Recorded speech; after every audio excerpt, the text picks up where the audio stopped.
Hey guys, DSP Fishing another video. In this video I'm going to be showing you the wonderful world of squirrel hunting and how to get started for yourself. So stay tuned.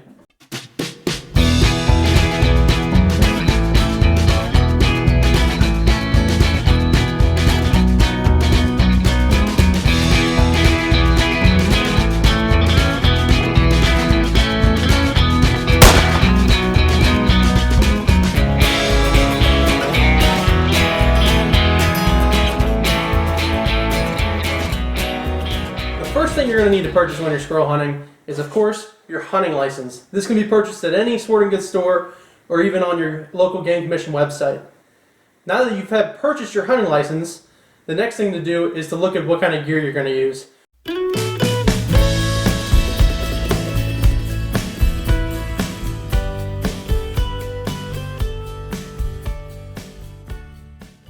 When you're hunting, you obviously want to have a weapon.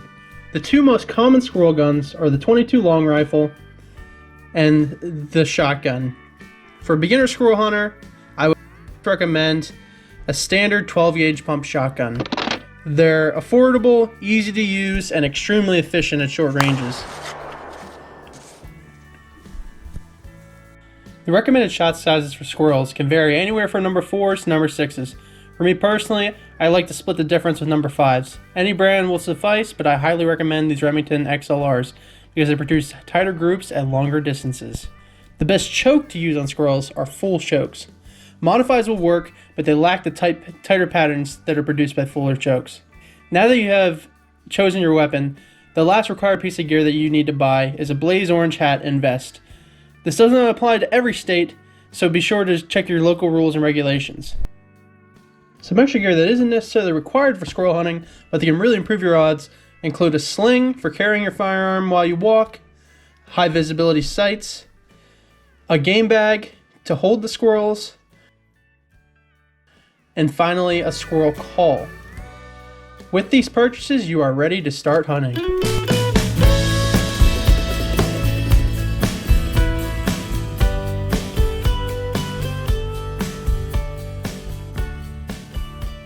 The best areas to find squirrels are near food sources. Squirrels love nuts. They eat beech nuts, hickory nuts, walnuts, and acorns. To find areas with nuts, look for nut-bearing trees, such as oaks, beeches, pecans, hickories, and walnuts. Be sure to avoid pine trees. They do sometimes hold squirrels, but that's primarily if it's surrounded by nut-bearing trees. When you find these target trees, look for signs of squirrels. This could mean scratchings, tracks, nests, or half-eaten nuts, which are also known as cuttings. Other areas to look for squirrels are creek bottoms, field edges, and old logging roads.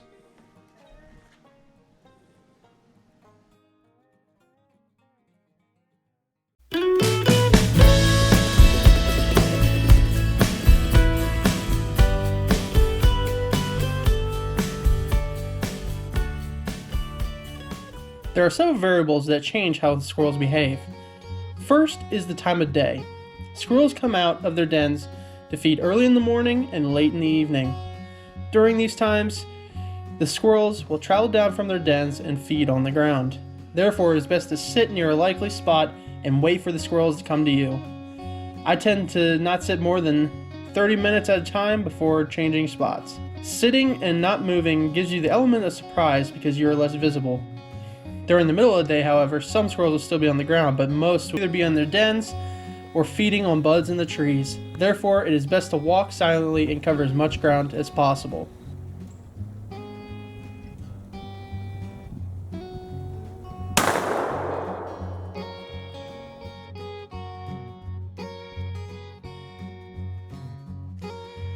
Another key factor in squirrel hunting is weather. Typically, squirrels like damp conditions. Days after a light rain the night before are often the best. However, squirrels highly dislike wind and extreme rain. They don't like being bombarded by the wind or rain and struggling to hold onto the branches, so they tend to keep closer to their dens. The last key factor to consider is hunting pressure. If the squirrels are hunted heavily, this will of course make them more weary. When walking, make sure you walk for a little bit and then stop and look around. Keep some of your attention on the ground, but keep most of your attention towards the upper third of the trees.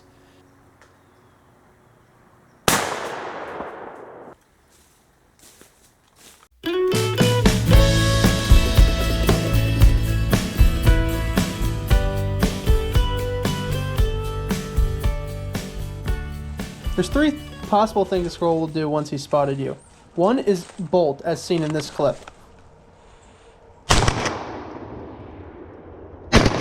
Next is grab along a tree and shimmy to the other side, keeping the tree in between you and the squirrel. The last thing a squirrel will do is set off an alarm bark alerting other squirrels that there is danger, which sounds like this.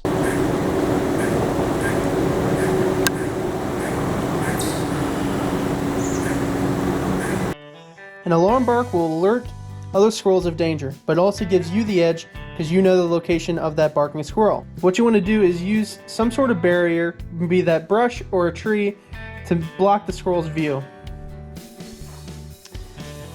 If you still can't get into range, and duck down under that barrier, making sure you're not visible to the squirrel, and let out a squirrel call.